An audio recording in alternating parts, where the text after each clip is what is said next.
This is the Kestis Crossguard Lightsaber from Damiensaber. Let's check it out. Quick disclaimer, Damiensaber did send this to me for review at no cost to myself, but I only review lightsabers that I think are interesting and I have something to talk about with it, so let's dig in. In Jedi Survivor, Kestis encounters a lightsaber with a crossguard. He's so taken with the idea that he takes the parts and adapts it onto his own lightsaber, thus the Kestis Crossguard Lightsaber. Of course, in-game, Cal will customize his lightsaber to the player's liking, but this represents a default take on his crossguard configuration. First impressions of this lightsaber are big. It is a big lightsaber, well suited to the sort of greatsword-esque moveset featured in the game when he uses it in this configuration. Like I said, it's a big lightsaber. As a longsword fencer, I really appreciate having this much handle to work with. And in that same vein, the crossguard itself is, of course, quite appealing to me. But let's talk about that crossguard for a bit, because Cal's is a little bit different than what we're used to seeing. His crossguard is much slimmer than the main blade. Usually when we see crossguard lightsabers, the blade and the quillons are the same size. Much thinner in this case. And for people who are usually pretty concerned about burning themselves on the crossguard, well, Cal's has heat shields. So your risk of accidentally touching the blade is far reduced. Additionally, this crossguard isn't just locked in a 90-degree angle, you can actually adjust it as you like. So just like in game, you can choose to have a more severe angle, or if you just want to store it, doesn't take up much space at all like that. And making this lightsaber hypothetically safer from there is that you're not really meant to hold it here, the grip starts right here.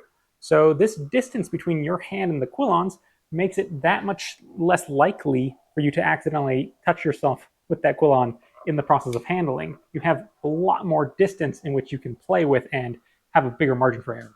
I was really fond of this emitter the first time I saw it in Jedi Survivor, and I've only become more fond of it since, especially now with the crossguard, because when I'm looking at this configuration, I'm suddenly reminded of using a technique known as overgripping, where you pass your hand in front of your cross and grip it into this more reversed half-sorting position.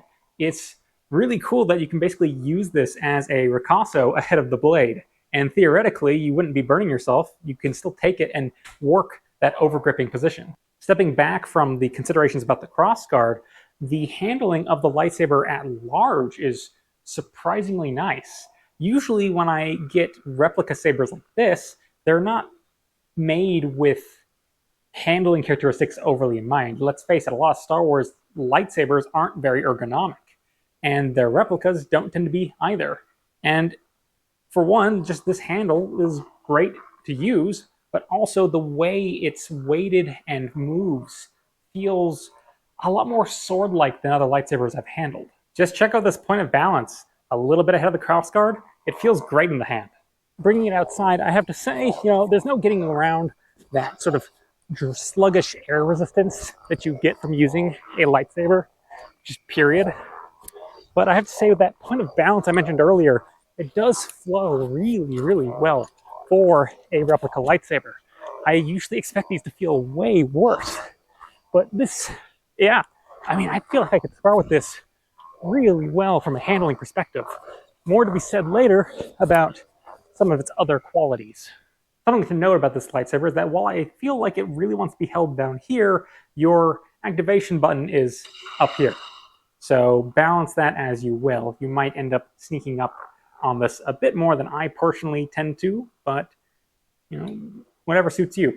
While I really like that extended handle, a small thing I would have enjoyed from just a playing around with it standpoint would have been to be able to mount the pommel on the shorter handle, but the threading just doesn't match up no matter which way you put it, which is a small shame, but not really a big deal. I like the long handle.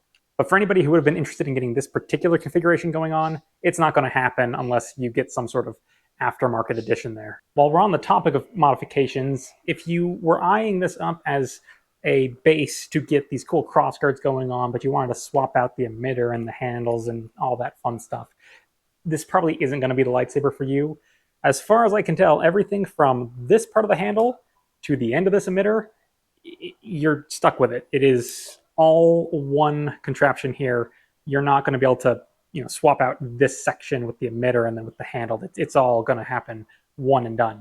To finish off the few criticisms I actually have of this, I'm not confident in the durability of this crossguard to withstand impact. That's okay. It is a replica lightsaber. It's a xenopixel. It's not really a sparring lightsaber. But if you were hoping to pick this up as a sparring lightsaber, I'd be very careful with it. I've looked at this, and I'm sure it could take a couple hits, but anything really sparring, I'd be very concerned about subjecting these joints to that.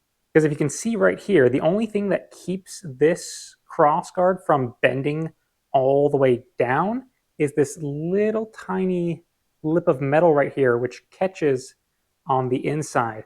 And I just have the sinking feeling that a good hit right here at the end would give enough leverage to bend that little piece, and now you're just going to have a crossguard that just goes all kinds of the wrong way. So while I have completely fallen in love with the handling characteristics of this lightsaber, I do not think this is the kind to pick up if you're looking for a sparring crossguard saber.